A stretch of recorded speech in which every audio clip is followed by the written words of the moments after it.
सुप्रभात प्रिय विद्यार्थियों। आज हम सभी हिंदी व्याकरण का एक अत्यंत महत्वपूर्ण भाग वाक्य और उसके भेद पढ़ने जा रहे हैं। भेदों को जानने से पहले हम यहाँ पर वाक्य और उसका अर्थ समझ लेते हैं। दो या दो से अधिक शब्दों के सार्थक समूह को वाक्य कहते हैं। उदाहरण के लिए सत्य से विजय होती है, ये एक पूरा वाक्य है क्योंकि इसका पूरा अर्थ निकलता है। किंतु सत्य विजय होती है वाक्य नहीं है क्योंकि इसका कोई अर्थ ही नहीं निकल रहा। वाक्य तब पूरा माना जाता है जब उसका अर्थ निकल रहा हो। जैसे विद्या धन के समान है, विद्यांशु कल विद्यालय जाएगा। हम इसे साधारण भाषा में कुछ इस तरह से समझ सकते हैं कि अपने मन के भावों और विचारों को व्यक्त करने के लिए या अपनी बातों को एक स्थान से दूसरे स्थान पर पहुंचाने के लिए हम वाक्यों का सहारा लेते हैं। वाक्य छोटे छोटे शब्दों के योग से बनते हैं। योग मतलब मिला करके। वाक्य में प्रयुक्त प्रत्येक शब्द का अपना स्वतंत्र अर्थ होता है। वाक्य बड़ा हो या छोटा उसका अर्थ निकलना ज़रूरी है। तो वाक्य बड़ा हो या छोटा किसी न किसी विचार या भाव को पूर्णतः व्यक्त करता है। फिर वही उदाहरण, जैसे छात्र पुस्तक पढ़ रहा है, अपने आप में पूरा अर्थ निकल रहा है तो ये एक वाक्य है। अध्यापिका पढ़ा रही है तो ये एक वाक्य है। आ रही है आप सभी को बातें समझ?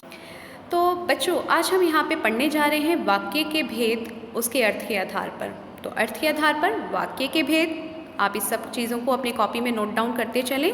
परिभाषा एवं उसके भेद। फिर से मैं एक बार परिभाषा बताऊंगी। अभी हमने वाक्य का अर्थ समझा था कि वाक्य होता क्या है। आइए, शब्दों के उस समूह को जिससे कहने वाले का अर्थ स्पष्ट हो जाए उसे वाक्य कहते हैं। अर्थ के आधार पर वाक्य के कुल 8 भेद माने जाते हैं। कुल 8 भेद। सबसे पहला विधानवाचक वाक्य, निषेधवाचक वाक्य, आज्ञावाचक वाक्य, विस्मयादिवाचक वाक्य और 5वां प्रश्नवाचक वाक्य। 7वां संदेहवाचक वाक्य, इच्छावाचक वाक्य। आइए, जो सबसे पहला था हमारा विधानवाचक वाक्य, उसे हम समझने का प्रयास करते हैं। विधानवाचक वाक्य में जिन वाक्यों से किसी क्रिया के करने या होने की सामान्य सूचना मिलती है उसे हम विधानवाचक कहते हैं। किसी काम के होने की सीधी सादी सी बात, वो पूरा एक सरल सा वाक्य है तो वो विधानवाचक वाक्य है। इसमें किसी के अस्तित्व का बोध भी इस प्रकार के वाक्य से ही होता है। कोई सीधी सादी सी बात जिससे हमें सीधा साधारण सा पता चलता हो। जैसे सूर्य पश्चिम में अस्त होता है, जनता ने नेताजी का स्वागत किया, कल मैं दिल्ली गई थी। कुछ इस तरह के जो वाक्य होते हैं सीधे साधारण, जिससे किसी काम के होने का पता चलता है, या किसी बात के होने का या काम के होने का, किसी व्यक्ति के होने का, वो हमारे होते हैं विधानवाचक वाक्य। आइए अगला हम देखते हैं आज्ञावाचक वाक्य। विधानवाचक वाक्य के बाद आता है आपका दूसरा निषेधवाचक वाक्य। आज्ञावाचक वाक्य हम बाद में अभी समझेंगे। निषेध का मतलब होता है ना, नहीं। तो जिस भी वाक्य में नहीं होने का बोध होता हो वो हमारा निषेधवाचक वाक्य है। अध्यापिका पढ़ा नहीं रही हैं तो ये निषेधवाचक वाक्य हो गया। मैं कल दिल्ली नहीं जाऊंगी, ये निषेधवाचक वाक्य हो गया। इसके अतिरिक्त विद्यार्थी पुस्तक नहीं खोलकर बैठे हैं, निषेधवाचक वाक्य हो गया। आज हम वाक्य के भेद और उसके अर्थ हालांकि पढ़ रहे हैं, लेकिन अगर नहीं पढ़ेंगे तो यहाँ पे जो नहीं शब्द आ गया वो आपका हो जाएगा निषेधवाचक वाक्य। तो निषेधवाचक वाक्य में नहीं होने का बोध होता है, यानी इसमें नहीं शब्द आपको ज़रूर मिलेगा। तीसरे नंबर पे आता है आपका आज्ञावाचक वाक्य। आज्ञावाचक वाक्य क्या है? आप लोगों को इसके शब्द से ही इसका अर्थ समझ में आ रहा होगा। जिन वाक्यों से आज्ञा या अनुमति देने का बोध होता हो उसे हम आज्ञावाचक वाक्य कहते हैं। किताब खोल कर बैठे। सभी विद्यार्थी अभी लिखना शुरू करेंगे। आप सभी चुप रहेंगे। यहाँ से चले जाएं। अपना अपना काम करेंगे। सभी परीक्षा को समय पर पूरा करेंगे। ये सब हम आपको बता रहे हैं, निर्देश दे रहे हैं, आज्ञा दे रहे हैं। तो इस तरह के वाक्यों से जिसमें आज्ञा देने का बोध होता है वो सभी वाक्य आज्ञावाचक वाक्य कहलाते हैं। इसमें भी उदाहरण लिखे हैं। आप चुप रहिए, आज्ञावाचक वाक्य है। अपना अपना काम करो, ये भी आज्ञावाचक वाक्य है। आप यहाँ से जा सकते हैं, ये भी आज्ञावाचक वाक्य है। चौथे नंबर पे आता है विस्मयादिवाचक वाक्य। जिन वाक्यों से आश्चर्य, आश्चर्य यानी विस्मय, सरप्राइज, चौंक जाना, तो जिन वाक्यों से आश्चर्य यानी विस्मय, हर्ष, शोक आदि के भाव का व्यक्त होता है उन्हें हम विस्मयादिवाचक वाक्य कहते हैं। जैसे ओह बड़ा जुल्म हो गया, ओह जो शब्द है विस्मय का है, चौंकने का है, ओहो, तो ये जो शब्द है यही हमें बता देता है कि विस्मयादिवाचक वाक्य। छी कितनी गंदी है, गंदी बात है, या कितनी गंदगी है यहाँ पर, तो जो छी शब्द है उससे हमें विस्मय, एक घृणा सी हो रही है, तो विस्मयादिवाचक वाक्य ही हो जाता है। आह कितना सुंदर दृश्य है, तो ये है हमारा विस्मयादिवाचक। इसमें हम हर्षित हैं, खुश हैं, प्रफुल्लित हैं। अरे वह मर गया, तो यह हम अपना शोक जता रहे हैं। तो जिन वाक्यों में हर्ष, शोक, घृणा आदि जैसे भावों का यानी विस्मय का, आश्चर्य का बोध होता है, हम उसे कहते हैं विस्मयादिवाचक वाक्य। आइए अब हम पांचवा अर्थ के आधार पर वाक्य का भेद समझने का प्रयास करते हैं। प्रश्नवाचक वाक्य। इसके भी शब्द से ही आपको, इसके स्टर्म से ही आपको अर्थ समझ में आ रहा होगा। प्रश्नवाचक वाक्य, जिन वाक्यों में प्रश्न होने का बोध होता है या किसी से कोई बात पूछी जाए उन्हें हम प्रश्नवाचक वाक्य कहते हैं।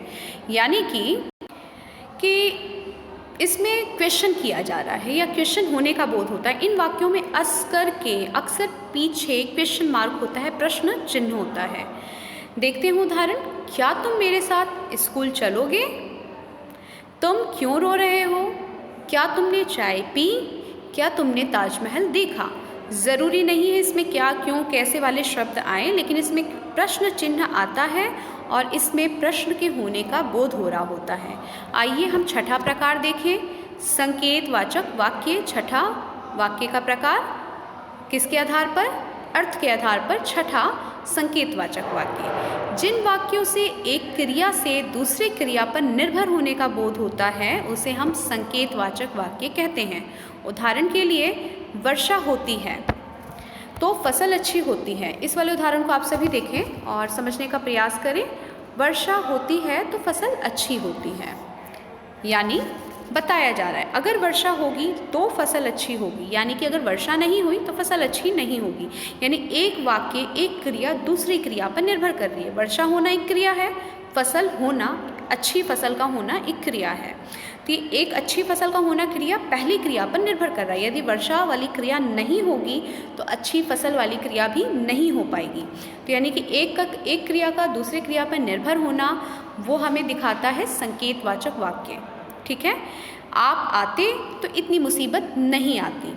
इस वाले वाक्य को भी आप सभी देखेंगे। आप आते तो इतनी मुसीबत नहीं आती, यानी कि यदि आप आ जाते तो ये वाली परेशानी नहीं आती। तो ये परेशानी आई है, यानी ये क्रिया जो हुई है ये किस वजह से हुई है? क्योंकि आप नहीं आए। तो आ जाते यानी वो क्रिया हो जाती, तो ये क्रिया भी इस तरह से एक पहली क्रिया या दूसरी क्रिया का एक दूसरी क्रिया पर निर्भर होना हमें संकेतवाचक वाक्य में दिखता है।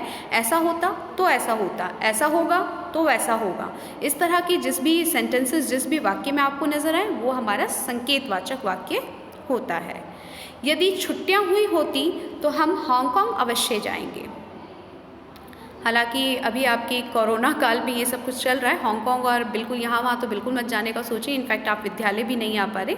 खैर, ये एक वाक्य है, आप इस वाक्य को भी ध्यानपूर्वक देखें कि यदि छुट्टियाँ हो रही होती तो हम हांगकांग अवश्य जाते या जाएंगे। तो छुट्टियों के होने पर हांगकांग का जाना निर्भर कर रहा है। तो ये कौन सा वाक्य हो गया? ये वाक्य हो गया आपका संकेतवाचक। तो ध्यान रखना, संकेतवाचक में एक क्रिया का होना दूसरे क्रिया पर निर्भर करता है। अगर तुम आते तो मैं पार्क जाता, अगर तुम आते तो मैं पार्क जाता, यानी कि तुम आओगे तो मैं पार्क जाऊंगा, तुम नहीं आए तो मैं नहीं जा पाया। एक क्रिया का होना दूसरे क्रिया पर निर्भर कर गया। ये हो गया हमारा संकेतवाचक वाक्य। आइए हम अगला सातवां प्रकार देखते हैं, संदेहवाचक वाक्य। संदेहवाचक वाक्य में संदेह होता है, डाउट, है ना। जिन वाक्यों में कार्य के होने में संदेह अथवा संभावना का बोध हो उन्हें संदेहवाचक वाक्य कहते हैं। यहाँ तक तो आज की क्लास में हम इतना ही पढ़ लेते हैं, संदेहवाचक वाक्य की परिभाषा। अगली कक्षा में हम 7वां और 8वां प्रकार समझने के साथ साथ इसके कुछ प्रश्न अभ्यास भी हल करेंगे। आज की कक्षा के लिए इतना ही, धन्यवाद।